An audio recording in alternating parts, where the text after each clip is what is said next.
The courtroom was quiet, almost too quiet for a Monday morning. Fluorescent lights buzzed faintly above, casting a sterile glow over the wood-paneled walls and worn carpet. It was supposed to be a routine civil hearing, just a minor dispute over land rights, a zoning complaint buried beneath bureaucratic layers. But the man who stepped through the double doors made it feel like something else entirely. Thomas Blake entered not like a plaintiff, but like a man carrying a piece of history on his shoulders. At 62, his frame was still upright, built from decades of discipline. He wore his military dress uniform not for attention, but because it still meant something to him. Dignity, duty, and a quiet truth that didn't fade with time. Pinned to his chest, just above his heart, was the silver star. It wasn't shiny anymore, just aged metal that had seen fire, death, and the fragile threads of survival. To him, it wasn't a decoration. It was a grave reminder of lives saved and comrades lost. As he took his seat, there were whispers from the back row. Some recognized the medal. Others simply noted the quiet strength in his posture. Thomas remained still, respectful. He wasn't here for a spectacle. All he wanted was a fair hearing and a chance to protect the home he had returned to after war, land that had belonged to his family for 3 generations. But as the clerk called his name and Thomas rose to speak, the tone of the room shifted. A voice, cold and clipped, echoed from the bench. "Before we proceed," said Judge Richard Hall, peering over his glasses with narrowed eyes, "Mr. Blake, you'll remove that medal." For a moment, the silence was thicker than before. Thomas blinked, uncertain whether he had heard correctly. "Sir?" he asked, not in defiance, but with genuine confusion. "That medal," the judge repeated, gesturing dismissively. "You're not on the battlefield now. You're in my courtroom. Take it off." The words landed like ice, shocking in their pettiness. A murmur moved through the small audience. Thomas looked down at the medal, then up at the judge. "With all due respect, Your Honor, have I violated any rule of courtroom decorum?" The judge's mouth twitched into something between a smirk and disdain. "This isn't a parade, sir. I'm not here to honor your service. Remove it or leave." Thomas stood quietly, the weight of decades, wars survived, brothers buried, silence endured, pressing into his chest. He didn't raise his voice. He didn't shake with anger. He simply looked the judge in the eye and said, "Sir, I've faced down enemies with more honor than what you've just shown me." There was no grand gesture, no defiant cry. Just a line of truth dropped like a stone in a still pond. And somewhere in the back of the room, a phone camera silently captured it all. The worn face of a veteran, the unmoving medal on his chest, and the moment dignity stood taller than authority. No one could have known in that instant how far those words would travel. But in that humble county courtroom, the first thread of a storm had already been pulled. Not by rage, not by force, but by the unwavering calm of a man who refused to remove a symbol of sacrifice, simply because he knew its worth. The air in the courtroom had grown still, unnaturally so, as if everyone present instinctively understood that something deeper than a zoning dispute was taking place. Thomas Blake stood unmoving, his hand resting gently at his side, his eyes steady on the man in the black robe. Judge Hall's command still hung in the air, sharp and sterile like a blade. "Remove that medal." But Thomas didn't reach for it. He didn't flinch. There was no dramatic protest, no emotional outburst. Just silence. It was the silence of a man who had stood on rocky hillsides in foreign lands, whose ears had once rung with gunfire and last words, whose body had absorbed not only shrapnel but the weight of memory. To him, this moment was not frightening. It was familiar. "I earned this," he said softly, his voice carrying a gravity no gavel could match. "This isn't for show. This is for those who didn't come home." The judge leaned forward, jaw tight. "This is my courtroom. You will obey my orders." And that's when it happened. So quiet it almost passed unnoticed, yet so precise that it landed with the weight of 1,000 unspoken truths. Thomas looked him in the eye and said almost gently, "Sir, I've faced down enemies with more honor than what you've just shown me." There was no contempt in his tone, only clarity. The words did not scream, they rang. They rang through the paneled walls, through the brittle stillness of the courtroom, and into the open silence of a nation waiting, unknowingly, for a reminder of what honor truly looks like. Someone at the back had their phone raised, recording. The video wasn't longer than a minute. It captured everything. The slight tremor in the judge's expression, the calm defiance in Thomas's eyes, the metal gleaming dully beneath the courtroom's pale lights. And then those 11 words. Not shouted, not weaponized, but earned. Within hours of being uploaded, the clip spread like wildfire.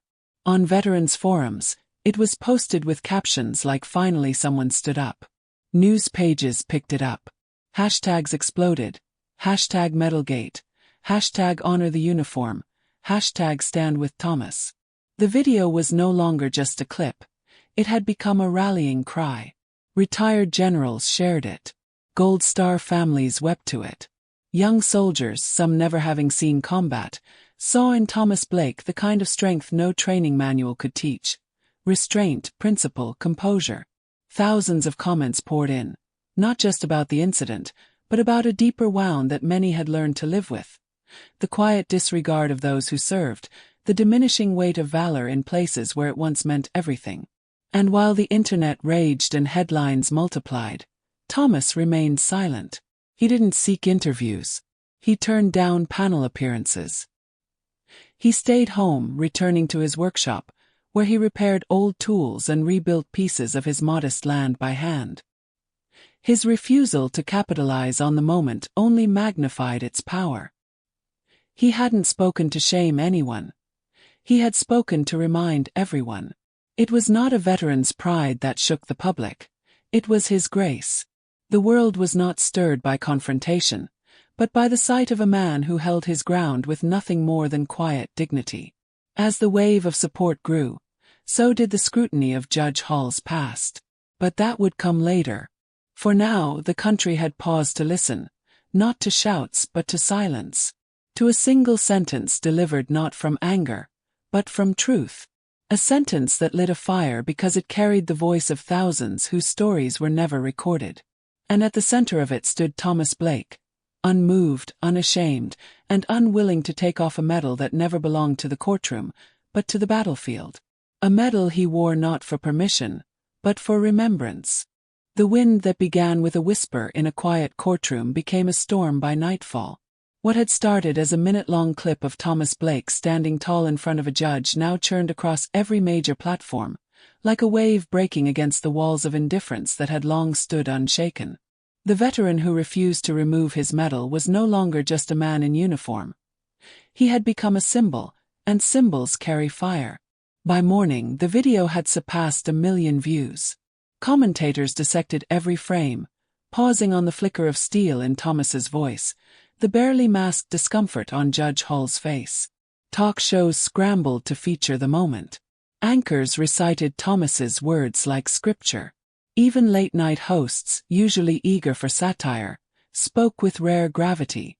Outside the courthouse, a quiet revolution had begun. Veterans, young and old, appeared in uniform, lining the sidewalk in silent rows. Some carried folded flags in glass cases. Others wore their own medals, not as defiance, but as solidarity. They didn't chant. They didn't need to. Their presence was a statement. We remember what this means, even if the system does not. Across the nation, the outrage spilled into every corner of public life. Gold Star families wrote open letters. Retired generals penned op-eds demanding accountability. Social media became a battleground of remembrance and reckoning. Hashtags like hashtag honor not humiliation, hashtag medals matter, and hashtag stand with Blake trended for days. What shook people wasn't just the disrespect. It was how familiar it felt. How many had experienced smaller, quieter versions of that same dismissal?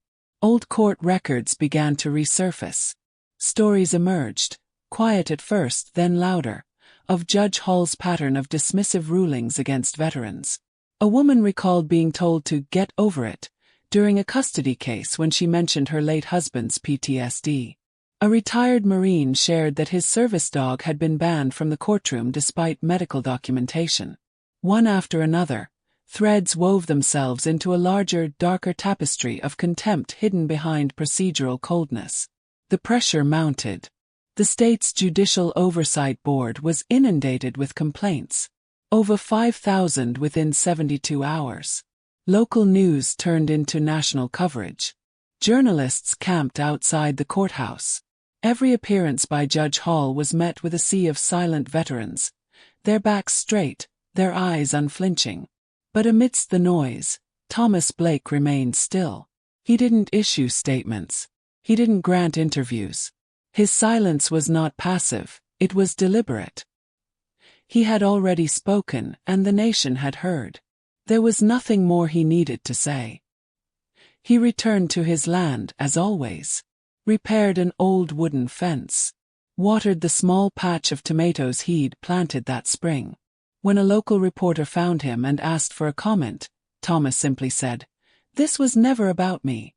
It's about what we've forgotten, and what we still owe." And those words too spread. Because in a world obsessed with outrage, Thomas offered something rarer, restraint rooted in principle. His refusal to be bitter, his quiet insistence on dignity, only deepened the contrast between what he stood for and what he had faced. The storm grew not because Thomas fed it, but because the truth he carried was too long ignored. This wasn't about medals or uniforms alone. It was about the slow erosion of reverence, the quiet displacement of honor from the spaces where justice should live. By the end of the week, Judge Hall's name no longer represented authority. It had become a cautionary tale. And Thomas Blake. He remained a steady figure in a whirlwind not of his making, reminding everyone that sometimes the most powerful resistance comes not through noise, but through unshakable stillness. As the protests grew louder and the silence of Thomas Blake more deafening, the attention that once focused on his defiance slowly shifted to the man who had provoked it. Judge Alan Hall, once an unremarkable figure in the judicial system known for his strict decorum and icy detachment, now stood beneath a spotlight he could no longer control. And when light is cast long enough, shadows lose their ability to hide. Journalists, veterans advocates, and even casual internet sleuths began digging. First it was simply curiosity. But like the quiet prying of fingers beneath old wallpaper, something began to peel. Something sour beneath the surface of Hall's seemingly pristine robe. Old court transcripts began to circulate. Cases from years past. Cases that had been forgotten, dismissed, or buried under bureaucracy, resurfaced with a haunting similarity. Veterans denied accommodations. Service animals banned without explanation. Testimonies from soldiers with PTSD discredited with sarcastic remarks. In one particularly chilling instance, a Marine widow was ordered to remove her husband's burial flag from her lap during a family hearing. Her request for it to remain as a comfort was denied. The record showed Hall's words. "This isn't a funeral. It's a custody battle." People read these transcripts with a rising discomfort. Not just for the cruelty, but for the pattern, a coldness reserved specifically for those who had once served. The dots began to connect. And the picture was no longer about one insult in one courtroom. It was a history of quiet contempt, masked as judicial formality. Then came the revelation no one expected. A former colleague, now retired, stepped forward in a local interview. With tired eyes and a heavy voice, she recalled an incident from decades earlier, Hall's rejection from a military commission. He had once applied for the Judge Advocate General's Corps after law school, but had been deemed psychologically unfit due to temperament concerns and a prior outburst during training. The record had been sealed, but not destroyed. A former recruiting officer confirmed it anonymously. His disdain wasn't born of reason. It was born of rejection. Suddenly, the public saw not a man upholding the law, but a man quietly trying to discredit those who had walked a path he was denied. Every harsh ruling, every dismissive word, every belittlement, it now echoed with bitterness, not justice. And while this revelation didn't justify his actions, it explained the venom behind them. The Judiciary Oversight Board convened an emergency review. But by the time they did, the tide of public opinion had already drowned any presumption of impartiality. Legal experts weighed in. Ethics professors wrote columns. Calls grew not just for Hall's suspension, but for his disbarment. He had not simply failed in a moment. He had systematically eroded the dignity of those who had borne the greatest burdens for the country. And still, Thomas Blake remained silent. He sat on his porch in the quiet of the countryside, not gloating, not angry. When asked by a passing neighbor if he felt vindicated, he replied gently, "I didn't come here to tear anyone down." But sometimes the truth has its own gravity. Those words would become another echo in a chorus now far beyond him. What began as a single confrontation between a stoic veteran and a prideful judge had become a mirror held up to the justice system. And in that mirror, people began to see what happens when authority becomes personal, when ego dresses itself as order, and when honor is mistaken for spectacle. Judge Hall's past, once locked behind institutional doors, now stood exposed to a nation rediscovering the meaning of respect. Not the kind that demands silence, but the kind that listens. Not the kind that comes from robes or titles, but the kind earned in heat, in sacrifice, and in quiet resistance. In the days that followed Judge Hall's exposure, something deeper than outrage began to take root. It wasn't just about a courtroom anymore. It wasn't just about Thomas Blake.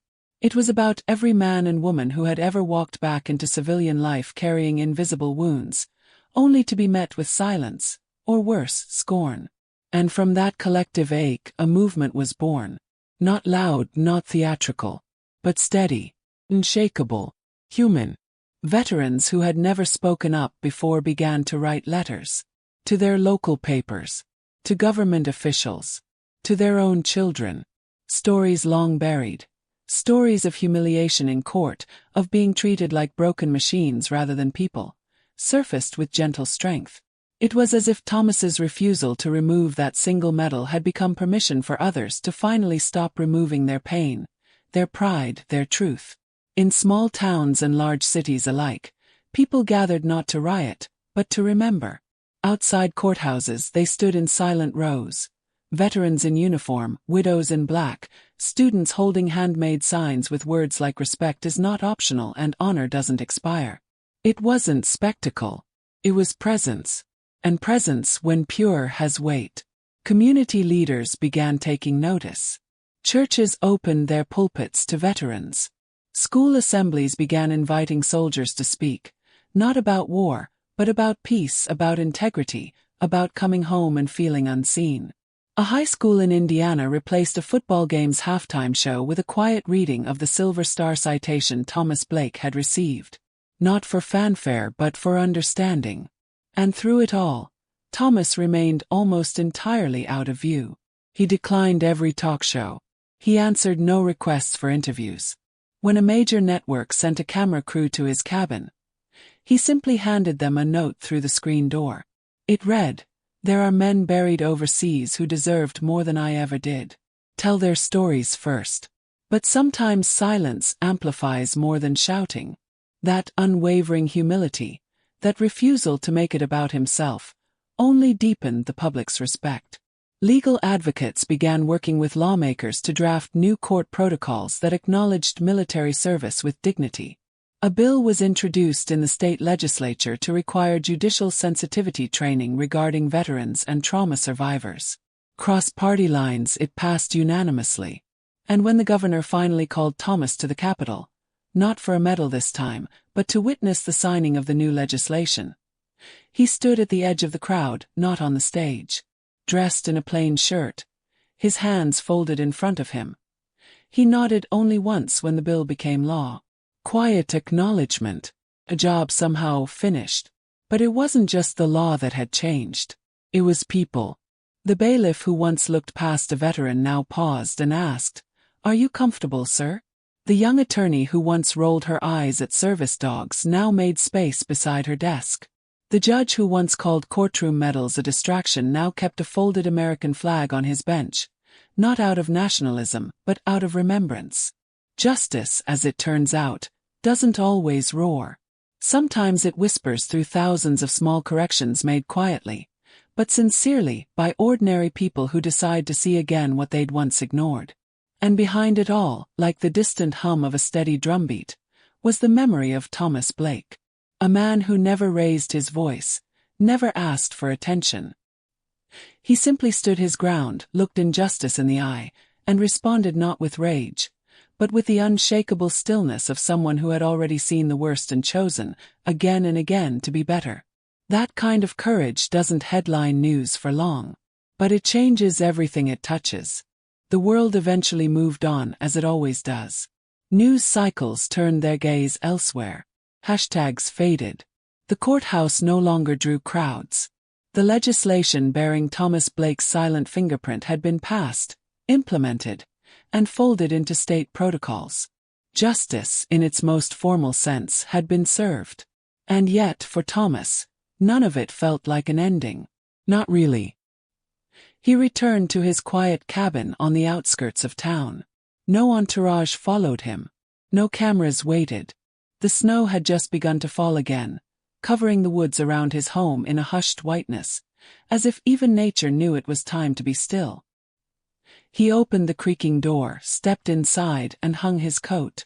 The silver star remained on its place, on a faded uniform jacket, not behind glass, not displayed for others, but close enough for memory, close enough for truth. He didn't talk about the courtroom, the judge, or the award he had received from the state. When asked by a neighbor how it felt to have changed so much, he simply replied, "I didn't change anything. I just didn't move." And in that refusal to yield, Thomas had become something the modern world too often forgets. A man who lets his silence speak where others would shout, a man who understands that dignity is not a performance but a condition of the soul. In town, life adjusted. People who had once rushed past old veterans on sidewalks now stopped, even just for a nod. Teachers began inviting servicemen and women to speak to their students, not about medals but about meaning. A bakery near the courthouse started offering free coffee to veterans, no questions asked. The small gestures lasted longer than the headlines. Even the new judge appointed to replace Hall carried a subtle difference. A folded flag sat on his desk. Behind him, a framed document read, "Integrity is not negotiable." It was Thomas's phrase. Not attributed, not spoken aloud, but understood by all who entered. Thomas never came to the courthouse again. Not because of resentment, but because he had nothing more to prove. His work wasn't in the chambers of justice. It was in the quiet lives changed by one moment of unwavering calm. Years later, when Thomas passed away, it was not with fanfare but with a reverent silence. He was found in his chair, a book resting on his chest, the medal still pinned to the jacket nearby. No final statement, no grand farewell. Just stillness, the kind that follows only when a life has been fully lived in service not just to a country but to a code. At his funeral, there were no famous names. Only neighbors, old soldiers, young volunteers, and a quiet breeze whispering through the trees. The governor attended without speaking. The new judge stood at the back of the crowd, cap in hand. And as the honor guard folded the flag, someone quietly read a line Thomas once wrote on a crumpled note found tucked in his jacket pocket. "If I am to be remembered, let it be not for what I stood against, but for what I stood still for." There were no cheers, only silence. And somehow, that silence echoed louder than any applause. Because in the end, true honor does not demand the world to look. It simply waits for the world to remember. And thanks to Thomas Blake, it will.